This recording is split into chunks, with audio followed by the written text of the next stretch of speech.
समाधान समाधान समाधान। नमस्कार, आदाब, सत श्री अकाल। मित्रों, एक बार पुनः स्वागत है आप सभी का समाधान कार्यक्रम में। एक घटना मैं आप सबके सामने रखना चाहता हूँ, बहुत ही सुंदर और सत्य घटना, प्रेरक है हमारे आज के विषय से जुड़ी हुई। 4 जुलाई 1952 एक यंग लड़की कैटलीना चैनल को पार करने के लिए सागर में उतरी। उसने पूरे उत्साह के साथ तैरना प्रारंभ किया और 21 मील की जो दूरी थी, लगभग 20.5 मील की दूरी उसने तय कर लिया 15 घंटे में। लेकिन वो थक के बहुत चूर हो चुकी थी, ठंड भी बहुत थी। अब उसका हौसला जवाब देने लगा था। सामने बहुत धुंध था और उसे अपना लक्ष्य दिखाई नहीं दे रहा था कि और कितनी दूर तक मुझे तैर के जाना है। उसका हौसला जवाब दे गया और उसने विड्रॉ कर लिया। वो वापस शिप पे आ गई। बाद में जब उसे पता चला कि केवल आधे मील की दूरी और शेष रह गई थी, तो उसे बहुत अखरा और उसने ये कहा कि काश मुझे लक्ष्य दिखाई दिया होता तो मैं आधे मील की दूरी और तैर के पार कर लेती।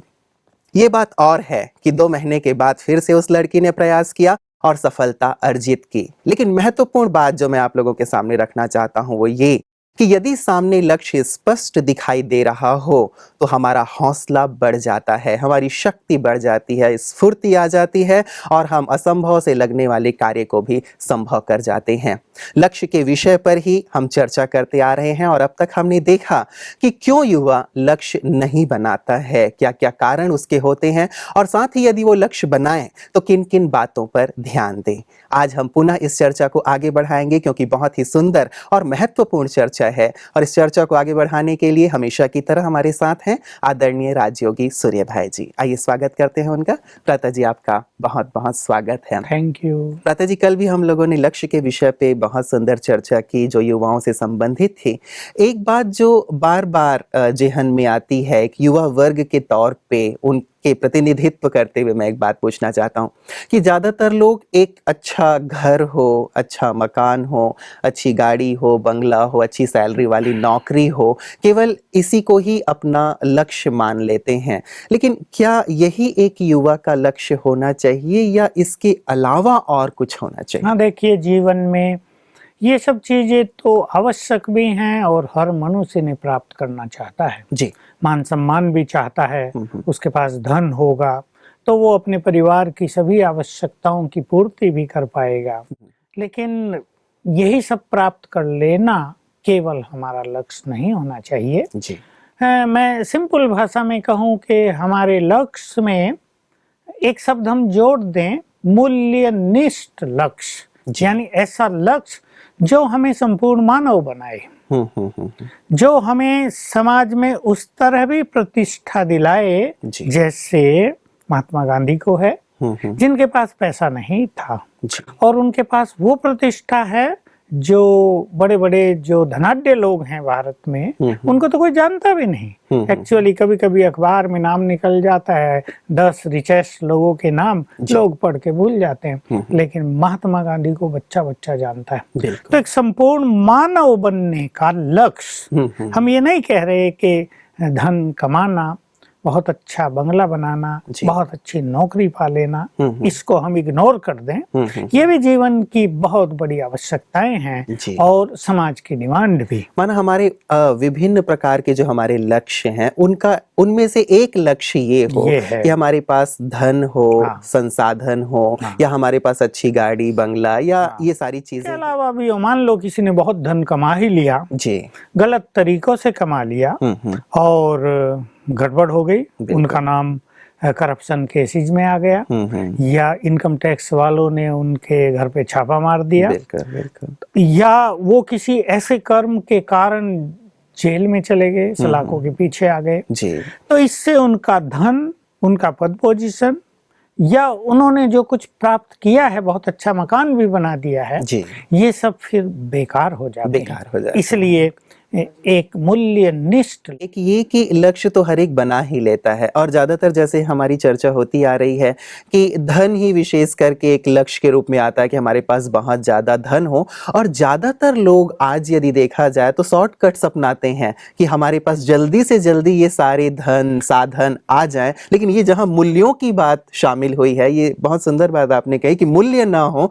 तो वो लक्ष्य कहीं ना कहीं हमें सलाखों के पीछे पहुंचा देते हैं। लक्ष्य तो एक आतंकवादी बनाता है जी। और उसके पीछे भी उसकी ज्यादा मानसिकता धन की होती है। बहुत करके जो केसेस सामने आए जी। कि वो लड़के गरीब थे, अब उनको अपने परिवार को पालने के लिए नौकरी भी नहीं थी, अब उनको कह दिया गया 25 लाख दे देते हैं जी। 25 लाख उसने ले लिए, उनका परिवार सुखी हो गया और वो चल दिया लोगों को मारने। जी। किसको मारना उसको कुछ पता नहीं, उसको मारना है, ये भी एक लक्ष्य है। और उनका परिणाम हम सब जानते हैं, या तो वो खुद मृत्यु को प्राप्त होते हैं जी। या वो जेल में सड़ते हैं। तो लक्ष्य तो ये भी हैं, और भी कईयों के लक्ष्य अलग अलग होते हैं, पर आजकल बीज हो गया है धन कमाना। तो लक्ष्य एक सुंदर लक्ष्य हो, ऐसा लक्ष्य ना हो जो हमें आत्मसंतोष न दे। देखिए हमारा सुंदर लक्ष्य कहीं ना कहीं हमें आत्मसंतोष देगा, और ऐसा लक्ष्य जो विकृत टाइप का है उससे आत्मग्लानि होगी, तब तो मनुष्य धन के लोभ में कुछ भी कर लेता है। मतलब यह जब हम लक्ष्य बनाएं तो भ्राता जी इस चीज का जरूर ध्यान रखें, आपके कहने का भाव जो मैं समझ पा रहा हूँ कि ऐसा लक्ष्य जो हमें आत्मसंतोष दे, हमें शांति दे, जो हमारा भी विकास करे और साथ ही समाज के लिए भी हानिकारक ना हो, हितकर हो, हमारे परिवार के लिए भी हितकर हो। यही बात है कि देखिए चाहे वो आतंकवादी हो, चाहे वो बड़ा डाकू हो, चाहे वो बंदूक लेकर फटाफट फायरिंग करके किसी को भी मार रहा हो, मनुष्य तो वो भी है। और मनुष्य में वो सब कमजोरियां और वो सब खूबियां हैं जो आत्मा में अंतर्निहित हैं। तो अगर एक मनुष्य आत्मा के संस्कारों के मूल नेचर के विरुद्ध जाता है तो उसे आत्मग्लानि तो होगी, उसको अशांति से तो गुजरना ही पड़ेगा। जैसे मैं आपको उदाहरण दूं, दिल्ली की जेल में पड़ा हुआ एक प्रसिद्ध आतंकवादी, मैं नाम नहीं लूंगा, जिसने बहुत एक घृणित कृत्य किया था भारत में, जिसको फांसी की सजा थी और सरकार अभी तक नहीं दे रही है, 8-10 साल हो गए हैं। वो कहता है मुझे फांसी दे दो, क्योंकि वहां जेल में पड़ा अब निश्चित रूप से वो आत्मग्लानि से जिंदा ही जलता रहता होगा, उसका चित्त बेचैन रहता होगा, तो वो मरने को ही अपनी सच्ची शांति मानता होगा। तो देखिए हम अपने लक्ष्य को निर्धारित करते हुए इस बात का ध्यान रखें, जैसा आपने कहा कि वो जनहितकारी हो। थोड़ी देर के लिए अगर वो हानिकारक है तो उसका नुकसान हमें अवश्य होगा और हमारा पूरा भविष्य अंधकार में हो सकता है। इस बात को भी हम देख लें कि वो कहाँ तक मुझे संतुष्टि, शांति, प्रसन्नता देने वाली है, और साथ ही कहाँ तक मेरे परिवार को, समाज को भी, जैसे हम कहते हैं कि परिवार का नाम रोशन हो, तो परिवार का नाम रोशन करने वाला हो, ना कि परिवार का मुंह छिपाने वाली बात हो जाए। यही होता है युवकों के साथ क्या हो रहा है कि अगर उनका फ्रेंड सर्किल अच्छा नहीं है, वो गलत बातें करते हैं। आजकल टीवी के द्वारा, न्यूज़पेपर्स के द्वारा अच्छे समाचार तो कम से कम आते हैं, गलत समाचार ही ज्यादा आते हैं। और हमारे टीवी वालों को, चैनल्स वालों को या प्रिंट मीडिया वालों को ये बिल्कुल पता नहीं कि तुम्हारी हर बात से आज का युवक बहुत कुछ सीख रहा है। तो जहाँ निगेटिव एनर्जी चारों ओर फैली हुई है वहाँ वो गलत चीजें सीख रहे हैं। ऐसा नहीं कि उन्होंने कोई गैंग रेप का केस देखा और उनके मन में ये भावना आएगी कि हमें इससे मुक्त रहना चाहिए। कुछ अच्छे युवक भी होंगे जिनके मन में ये भावना आएगी, लेकिन बहुत लोग उस घृणित कर्म को बार बार करते रहते हैं। इसलिए अखबारों में ऐसे समाचारों की कोई कमी नहीं होती। तो मैं कह रहा था कि जो एक फ्रेंड सर्किल होता है किसी भी युवक का, उसमें एक युवक को ध्यान रखना चाहिए, अगर वो बेकार की बातें करते हैं, अगर वो गंदी बातें करते हैं, अगर वो भविष्य में कुछ गलत लक्ष्य लेकर चल रहे हैं, भाई जैसे बहुत जगह होता है दिल्ली आदि में, बड़े शहरों में, चलो भाई एक ग्रुप बन गया और नहीं तो माताओं बहनों की सोने की चेन तोड़ के लानी है। अब वो सोचते हैं सस्ता कमाई का साधन है, 5-10 का ग्रुप बन गया, कहीं ना कहीं आजकल मोबाइल है, उससे संपर्क रख लिया। तो ऐसे जो लक्ष्य हैं वो मनुष्य की वास्तविक जो योग्यताएं हैं अंदर में, उनको नष्ट कर डालते हैं। ये बहुत बड़ा नुकसान फिर होगा कि अगर लक्ष्य मूल्य निष्ठ नहीं है तो अंदर छुपी हुई सारी योग्यताएं भी अंदर ही डेड दब हो जाएंगे। जाएंगी। तो परिश्रम के माध्यम से आगे बढ़ने का लक्ष्य रखें, सुंदर लक्ष्य रख करके, ना कि इस प्रकार से लूट खसोट के या कुछ बहुत ही शॉर्टकट्स अपना के या किसी की लेग पुलिंग करके। कई बार पता जी ये भी होता है ना कि मैं आगे बढ़ना चाहता हूँ, इसके कारण मैं कईयों के पैर खींच के लोगों को नीचे नीचे गिरा देता हूँ और ये समझता हूँ कि मैं आगे बढ़ गया। तो ये भी कई बार देखने में आता है संगठनों में या कई कंपनीज में कि कोई अपने आप को आगे बढ़ाने के लिए, अपने लक्ष्य को सिद्ध करने के लिए ये भी तरीके अपनाता है, किसी की ईर्ष्या, किसी की ग्लानि, किसी की लेग पुलिंग। ये भी कहाँ तक सही हाँ, है? देखिए ये बात आई है तो मैं इसमें ये कहना चाहूँगा जी। कि चाहे वो कंपनी हो, फैक्ट्री हो या सरकारी दफ्तर हो, इसमें इस तरह अगर किसी भी गलत तरीके से अयोग्य व्यक्ति ऊपर पहुंच जाते हैं जी। तो इससे उस ऑर्गेनाइजेशन को, उस ऑफिस को बहुत नुकसान होगा। और ये समझदार लोग जानते ही हैं, उनके डायरेक्टर या उनके चेयरमैन या मैनेजिंग डायरेक्टर इस बात को समझते हैं और उन्हें समझना चाहिए कि ऐसे ही प्रमोशन दे देना, जी। किसी भी आधार पर दे देना, योग्यताओं के बिना दे देना, सिफारसियों को दे देना, लेग पुलिंग वालों को दे देना, ये अपनी उस कंपनी को या फैक्ट्री को नष्ट करने का एक वो अपने आप तरीका खोज लेते हैं। इसलिए इससे उन्हें भी आत्मसंतोष नहीं मिलेगा। लेग पुलिंग करके किसी भी पॉलिटिकल अप्रोच से एक अयोग्य व्यक्ति बड़े पद पर पहुंच जाता है। जहां योग्यताओं की कमी के कारण वो असफल हो रहा है, जहां लोग उससे संतुष्ट नहीं हो रहे हैं, तो उसे भी भला आत्मसंतोष कैसे मिलेगा। मैंने बहुत देखे हैं बड़े बड़े ऑफिसर। एक जगह में गया, बहुत बड़ी फैक्ट्री है उड़ीसा में, उसके प्रेसिडेंट, इतनी ज्यादा उन्हें टेंशन थी, इतनी ज्यादा टेंशन थी, और टेंशन भी किससे थी? अपनी पत्नी से। उस फैक्ट्री का, जो बहुत बड़ी फैक्ट्री है गवर्नमेंट की, उसका कार्य उसके लिए एंजॉयमेंट था, लेकिन घर में पत्नी उसके लिए बिगेस्ट टेंशन थी। बेचारा आंसू आ गए उसको सबके सामने। हम टेंशन पे चर्चा कर रहे थे वहां। तो ऐसे, ये उनकी बात नहीं, वो तो योग्य व्यक्ति था, लेकिन अगर अयोग्य व्यक्ति कहीं ऐसे पद पर पहुंच जाता है तो वो खुद भी टेंस होगा, दूसरों को भी टेंशन क्रिएट करेगा, और इससे उस ऑर्गेनाइजेशन को बहुत बड़ा नुकसान हित नहीं होगा उसका। तो मतलब पहुंचे तो अपनी योग्यता के दम पे पहुंचे और साथ ही अच्छी परिश्रम करके। लता जी, ये बात तो रही कि हम मूल्यनिष्ठ लक्ष्य बनाएं ताकि हमारा जीवन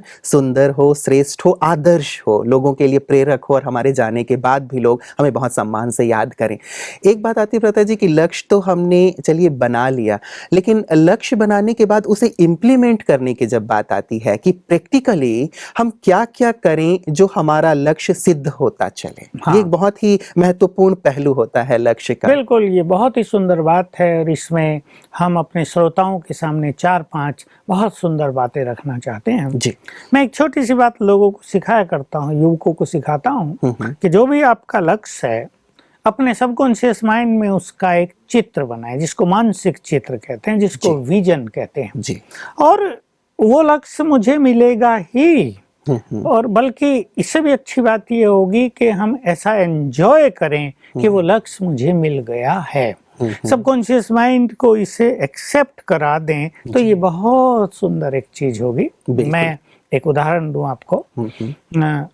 एक कैंडिडेट इंटरव्यू देने जा रहा था, बहुत अच्छी पोस्ट उसके लिए वैकेंसी थी, चीफ एग्जीक्यूटिव ऑफिसर किसी अच्छी कंपनी का। उसने मेरे से पूछा, तो मैंने उसे ये चीज पहले सिखाई थी, डिटेल चर्चा तो हम इनकी आगे करेंगे, कि तुम विजन बनाओ, और मैं उसको स्पिरिचुअल ऐसी प्रैक्टिस सिखाई, संकल्प करना कि जिन क्वेश्चंस का आंसर मुझे आता है वही पूछे जाएंगे। तो वो कहा ऐसे कैसे होगा? मैंने कहा आप जरा ये विधि अपना के तो देखो। दूसरी बात मैंने उसे कही, आप अभी से बिल्कुल ये संकल्प कर दो, मेरा सिलेक्शन हो चुका है, आई एम सेलेक्टेड, और ऐसा देखो कि अपॉइंटमेंट लेटर मेरे हाथ में आ गया है अभी, और उसको एंजॉय करो। तो पिक्चराइज करना, बिल्कुल, तो एक मनोचित्रण वो करें, एक बना लें कि ऐसा हो गया है जो मैं देख रहा हूँ। और भ्राता जी, इसमें क्लैरिटी का होना मुझे लगता है बहुत आवश्यक है। संपूर्ण क्लैरिटी से भी एक अच्छा शब्द हम यूज करेंगे, बिल्कुल विश्वास कि ये मिला कि मिला, और ये मुझे मिलना ही है, और उसे वो मिल गया था। उसका इंटरव्यू ऐसा हुआ कि साथ ही साथ अपॉइंटमेंट लेटर दे दिया गया। बहुत सुंदर, तो बहुत ही अच्छी बात थी। तो पहली चीज है मानस चित्रण करना। भ्राता जी, एक एग्जाम्पल से, जैसे आपने अभी एक इंटरव्यू का एग्जाम्पल दिया कि कोई इंटरव्यू देने के लिए जा रहा है, उसने इस प्रकार से विजुअलाइज किया, ये एक मनोचित्र उन्होंने बना लिया। ऐसा ही कोई और एग्जाम्पल कि हमारे युवा बहुत अलग अलग फील्डों में प्रयास करते रहते हैं, वो किस प्रकार से अपने लक्ष्य का मनोचित्रण कर सकते हैं? देखिए, मेरे पास 12वीं क्लास का जो एग्जाम दे रहे हैं, ऐसे बच्चे बहुत आते हैं जिन्हें हायर एजुकेशन में जाना है जी। तो मैं उन्हें सिखाता हूँ, बोलो कितना परसेंटेज चाहते हो आप, वो मुझे बताएंगे 92, 93, 95 जी। तो मैं उन्हें कहता हूँ पहली चीज तो आप ये करेंगे कि 7 दिन तक रोज सवेरे 5 बार कम से कम बिल्कुल आत्मविश्वास के साथ लिखेंगे कागज पर, मेरे इतने मार्क्स आ गए हैं। बहुत अच्छी चीज है। तो क्या है, सबकॉन्शियस माइंड उन्हें एक्सेप्ट करने लगेगा। और इसके पीछे एक रहस्य है कि जो नंबर देने वाले हैं, कॉपी चेक कर रहे हैं, हमारा सबकॉन्शियस माइंड उनके सबकॉन्शियस माइंड से जुड़ेगा और जो हमने क्रिएट किया है ना विजन, लक्ष्य, बस वो काम करेगा, उनके मन को वो बदलेगा, उनकी बुद्धि को वो बदलेगा और वो वैसे ही मार्किंग करेंगे। दूसरी चीज ये थी कि हम एक ऐसा विजन बनाए फाइनल की मार्कशीट आ गई है, बिल्कुल जैसे हम मार्कशीट देख रहे हैं और मेरे टोटल इतने मार्क्स हैं, इसमें भी संपूर्ण विश्वास के साथ। तो मेरे पास ऐसे बहुत लोग स्टूडेंट्स के अनुभव हैं जिनको वही प्राप्त हुआ जो उन्होंने विजन बनाया। शायद इसमें ये भी होता होगा भ्राता जी कि हमारी सबकॉन्शियस माइंड की जो शक्तियां हैं वो भी उस लक्ष्य की ओर चलने लगती होंगी और उसे प्राप्त करने में मदद करने लगती होंगी। इसमें ये है कि हमारे ब्रेन की समस्त शक्तियां जी हमें उस लक्ष्य तक पहुंचाने में एक्टिव हो जाती हैं। और जैसे मैंने कहा, जो मार्क्स दे रहा है, जो कॉपी चेक कर रहा है, ये subconscious mind it becomes a universal mind. तो इसमें क्या है कि हमारे थॉट उनके थॉट्स को अफेक्ट करने लगेंगे और बस उनके मन में वही थॉट्स उठेंगे जो हम उठा रहे हैं। उनका मूड भी अच्छा होगा। अभी देखिए, कॉपी चेक करने वाला प्रोफेसर, टीचर, मान लो घर में लड़के आया है, उसका मूड आज ऑफ है और वो कॉपी चेक कर रहा, तो कैसी मार्क देगा? बिल्कुल कहेगा क्या लिखा है ये, हैंड राइटिंग अच्छा नहीं है। इसलिए भ्राता जी कई बार बच्चे ये कहते हैं कि मैंने लिखा तो बहुत अच्छा था, शायद वो चेक करने वाले का मूड ठीक नहीं था। बिल्कुल यही होता है, सच्ची बात यही है। तो ये सबकॉन्शियस माइंड का जो यूज है वो उनके मूड को फ्रेश भी रखेगा, ये हमें मदद मिल जाएगी। और इस तरह अगर हम बहुत सुंदर विजन बनाते हैं तो बहुत सफलता होगी। लेकिन भ्राता जी एक चीज, भले ये विषय से थोड़ा सा हट के है, विद्यार्थी कहीं इसे अन्यथा तो न लें कि भाई मैं कुछ चीजें पढ़ूं और उसे ही अपने अंदर सबकॉन्शियस में डालूं और मैं वहां से अपना कनेक्शन जोड़ लूं और यही चीजें वो दे, वही चीजें चेक करें। ये होगा नहीं। सबकॉन्शियस माइंड उन्हें रिजेक्ट करता जाएगा। जो चीज रियल नहीं है ना, मान लो अपनी योग्यताओं के अनुरूप उसने विजन नहीं बनाई, उसके मार्क्स आते थे 60 और उसने एकदम 90 पे बना दिया, तो सबकॉन्शियस माइंड इसे एक्सेप्ट ही नहीं करेगा। मतलब अपना लक्ष्य थोड़ा बड़ा जरूर बनाए लेकिन इतना बड़ा ना बना दें जो एक्सेप्ट ही ना करें। इसमें दूसरी चीज मैं कहना चाहूंगा कि जो लक्ष्य हम पाना चाहते हैं, चाहे स्टूडेंट्स के लिए हो, चाहे इंटरव्यू के लिए हो, चाहे किसी को अपने बिजनेस में हो, किसी फैक्ट्री वाले को अपनी फैक्ट्री के प्रोडक्शन में हो, किसी कंपनी वाले को कहीं हो, उसके लिए दृढ़ इच्छाधारी होना, जिसकी बहुत कमी लोगों में पाई जाती है। वो कहीं ना कहीं निराशा में आ जाते हैं, कहीं ना कहीं उनका उमंग उत्साह कम हो जाता है। इच्छा बहुत दृढ़ हो, संपूर्ण हो, तो हमारी इच्छा शक्ति हमें उस लक्ष्य तक ले जाने में बहुत मदद करती है। तो एक दृढ़ इच्छा शक्ति के साथ हम लक्ष्य की ओर बढ़े। भ्राता जी एक आपने जो दृश्य दिखाया वो एक शॉर्ट टर्म गोल की तरह था कि हम अपने इस एग्जाम में इतना मार्क्स प्राप्त करना चाहते हैं और वो इस प्रकार से अपने आप को एक मनोचित्र दे।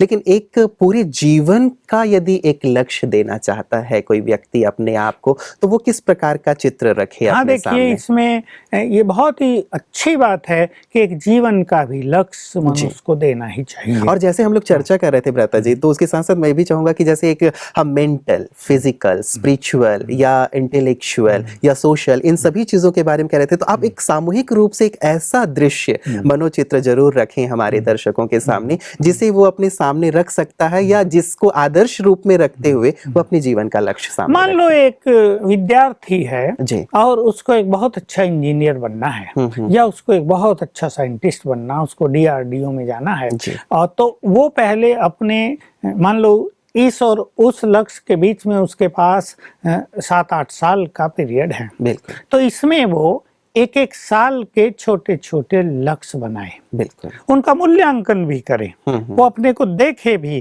कि अगर उसे एक बहुत अच्छा वैज्ञानिक DRDO का बनना है और उसके लिए ये क्वालिफिकेशन चाहिए, उसे इंजीनियरिंग करने के बाद उसके इंजीनियरिंग में भी ऐसा ग्रेड होना चाहिए, ऐसे मार्क्स होने चाहिए, और फिर जो उसको उसके लिए कंपटीशन देना पड़ेगा उसमें भी उसकी ये तैयारी होनी चाहिए, मानसिक रूप से भी उसको इसके लिए तैयार होना पड़ेगा जी। और बौद्धिक रूप से भी अपनी क्षमताओं को बहुत बढ़ाना पड़ेगा।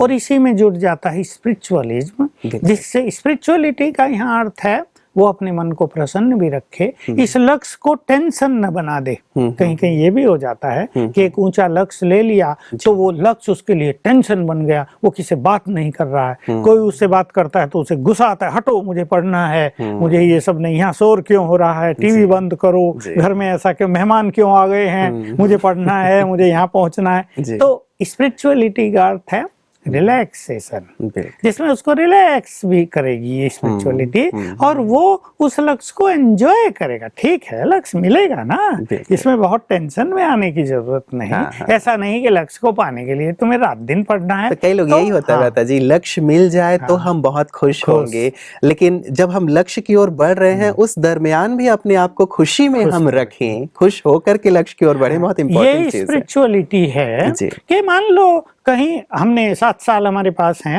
और 7 साल में हमने ईयरली एक प्लान बना लिया है कि इस साल में हम यहाँ तक पहुंच जाएंगे, इस साल में हमारे इतने मार्क्स आ जाएंगे, फिर हम ये तैयारी कर लेंगे, फिर हम गेट एग्जाम, बहुत सारे एग्जाम है, कैट का एग्जाम बहुत सारे हैं, मैं तो हंसी में कहा करता हूँ रेट का भी एक एग्जाम होना चाहिए। तो हम ये एग्जाम देंगे, ये हमारे क्लियर हो जाएंगे। तो स्पिरिचुअलिटी हमें सिखाती है कि हम रिलैक्स रहें, बहुत प्रसन्न रहें, बहुत पीसफुल रहें, सोशल भी होकर रहें। ऐसा नहीं हम अपने फ्रेंड्स से मिलना छोड़ दें, ऐसा नहीं हम किसी फंक्शन में जाना छोड़ दें, ऐसे नहीं घर में किसी बच्चे का बर्थडे मनाया जा रहा है और हम अलग अलग रह गए, हम तो तैयारी कर रहे हैं, ये नहीं। यही स्पिरिचुअलिटी का महत्व है कि वो इन सब चीजों को जोड़ देती है। और देखिए, हम ये बात बार बार कहेंगे अपने विशेषकर विद्यार्थियों को कि जितना उनका मन प्रसन्न रहेगा, जितने वो पीसफुल रहेंगे, यानी नो टेंशन, स्ट्रेस फ्री रहेंगे, उनकी आंतरिक शक्तियां बहुत बढ़ेंगी, चाहे इंटेलेक्चुअल कैपेबिलिटी हो, चाहे उनका मनोबल हो, ये बहुत बढ़ेगा और वो तब इस यात्रा को बहुत एंजॉय करें। देखिए कि सभी के साथ मैं बहुत ही आनंदित हूँ, सभी के को समय दे रहा हूँ और हर फील्ड में मैं अपना 100% दे रहा हूँ, एंजॉय करते हुए सफल हैं हम हर फील्ड में। कोई हमें ये नहीं कह रहा कि भाई ये तो बस सीरियस हो गए हैं, इनको तो बस पढ़ना है और किस चीज से इनका कोई लेना देना नहीं है। देखिए, परिवार में आपसी प्यार भी बहुत रहता है, फंक्शंस भी होते हैं, तो एंजॉयमेंट भी होते हैं। तो मैं सभी को ये कहता हूँ कि बिल्कुल ये भूल जाओ कि बहुत पढ़ने से आपके मार्क्स बहुत ज्यादा आएंगे। नहीं, आप अपनी इंटेलेक्चुअल कैपेबिलिटी को बढ़ाओ, अपने को बहुत फियरलेस करो और स्ट्रेस फ्री करो, एंजॉय करो, तो आप ज्यादा सफल होंगे। मैंने ऐसे भी देखा, सेकंड क्लास स्टूडेंट थे, आज फर्स्ट क्लास साइंटिस्ट हैं। टॉप क्लास स्टूडेंट थे, वो बेचारे कहीं भी नहीं है, क्योंकि उन्होंने केवल ध्यान पढ़ने पे दिया, किताबों पर, जिसको लोग कहते हैं ना किताबी कीड़े बन गए थे। और जो सेकंड क्लास स्टूडेंट थे, उन्होंने इन सब चीजों पर अपना ध्यान लगाया, हेल्थ पर भी, मेंटल मतलब पर भी, इंटेलेक्चुअल कैपेबिलिटी पर भी, सोशल एंजॉयमेंट पर भी, और इन सभी को मिला करके हम अपने जीवन का लक्ष्य बनाएं। इसमें हम संपूर्ण मानव बनते हैं। जी, बहुत सुंदर भ्राता जी, आज आपने बहुत प्यारी बातें हमारे युवाओं के सामने रखी हैं। वक्त अब इशारा कर रहा है कि आज हम आपसे इजाजत लें और आपका बहुत बहुत धन्यवाद करते हुए मैं दर्शकों से मुखातिब होऊंगा। तो आपने देखा मित्रों की बहुत सुंदर रहता है यदि जीवन में एक सुंदर और श्रेष्ठ लक्ष्य है हमारे पास, लक्ष्य को किस प्रकार से हम अपने जीवन में धारण करके आगे बढ़ सकते हैं। बहुत अच्छी चर्चा आज हमारी हुई है। इस चर्चा को हम आगे भी जारी रखेंगे। आप हमारे साथ बने रहिएगा ताकि लक्ष्य की गुह्यता को समझ सकें और जीवन के सुंदर लक्ष्य को प्राप्त करने के लिए, जीवन के सुंदर लक्ष्य के करीब पहुंचने के लिए हमारी ढेर सारी मंगल कामनाएं आपके साथ हैं। बने रहिएगा। दीजिए इजाजत अपने मित्र रुपेश को। नमस्कार। धैर्य और दृढ़ मनोबल से कर दे तू पल भर में मुश्किलें आसान, पत्नी समकरनी के पावन जल से स्वर्ग बन जाएगा सारा ये जहान, सारा ये जहान। कहता है ये समाधान समाधान समाधान।